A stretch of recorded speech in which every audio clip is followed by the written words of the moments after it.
All right, here we are. What is this? Week 4, day 16. I wanted to start in a different place today, or a place that hasn't been on video yet, so that I do actually do this.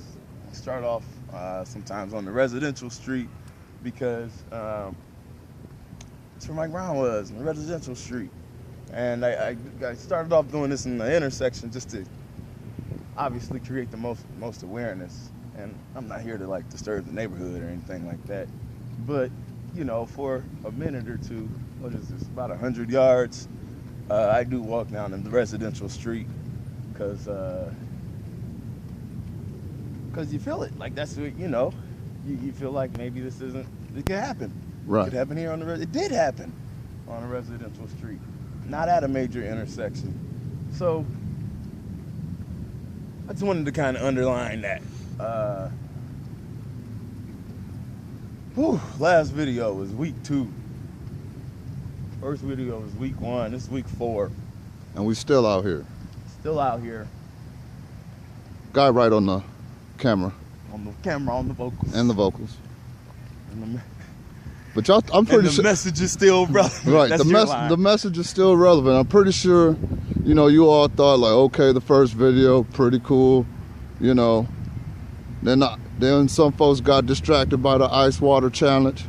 That wasn't gonna wash us away. Now we got Ray Rice, that situation, which is terrible. But we'll cover that later. Yeah. But the message is still relevant. Yeah. We're all about increasing the peace. Hands up, don't shoot. And about that, since you brought it up, I'll go ahead and speak on that right now. I made a post about it yesterday. But this car coming.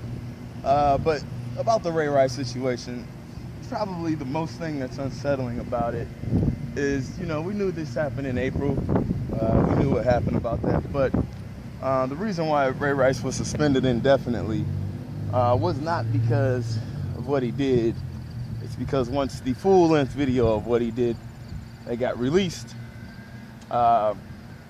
created so much overwhelming public pressure, there was no other choice but to let him go.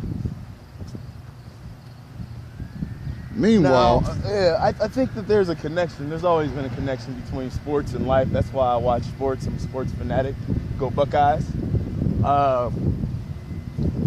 But there's parallels that always exist between sports and real life. And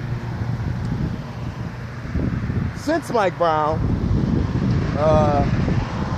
has unfortunately lost his life, it's happened 13 more times. Questionable instances in 30 days. And people still think this isn't a national issue or a national crisis. And that's the problem. Now, to just bring it home and finish my point that I was making about Ray Rice, I want to talk about something that hits home right here in I believe it's Beaver Creek, Ohio. John Crawford, and also a young woman, is unfortunately a victim of excessive force or a bad situation by the police in Wal-Mart down and around Dayton, Ohio. For those of you that don't know, I am here in Toledo, Ohio. And that happened in a community similar to this that I'm in, which is Sylvania. At the current point in time. Now, here's the issue. There's a tape. Anybody who's been in Walmart anytime recently knows that they have surveillance videos.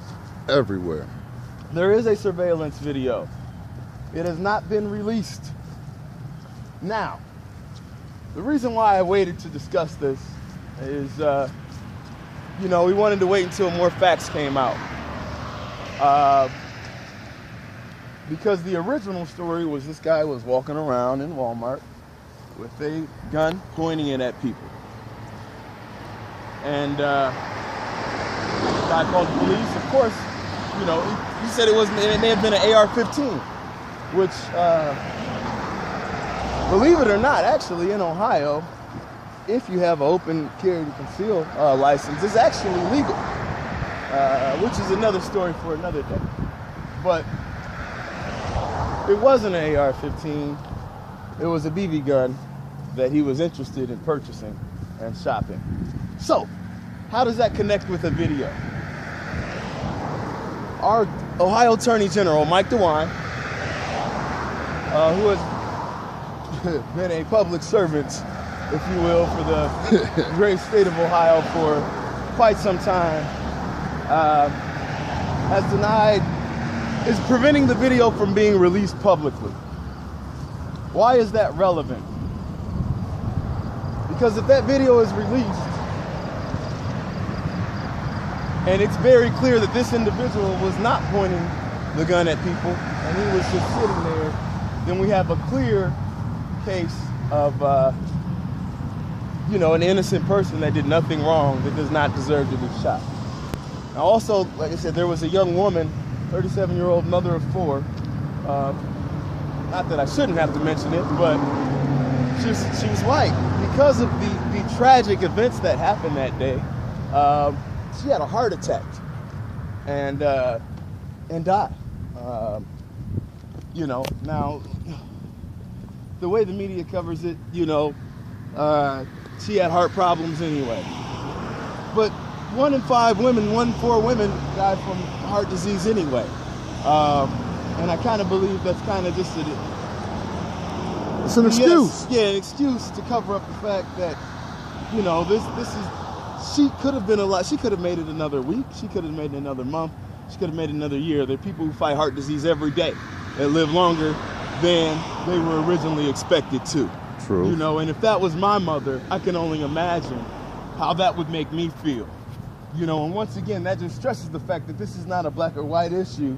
This is an issue that affects everyone. This is an issue that affects communities, families, and homes that must stop. Both of these individuals were parents.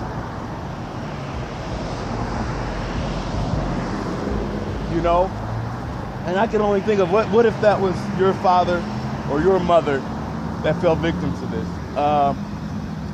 Oftentimes, when we watch the news, everything gets so politicized, it loses, what I call real feel or real feeling of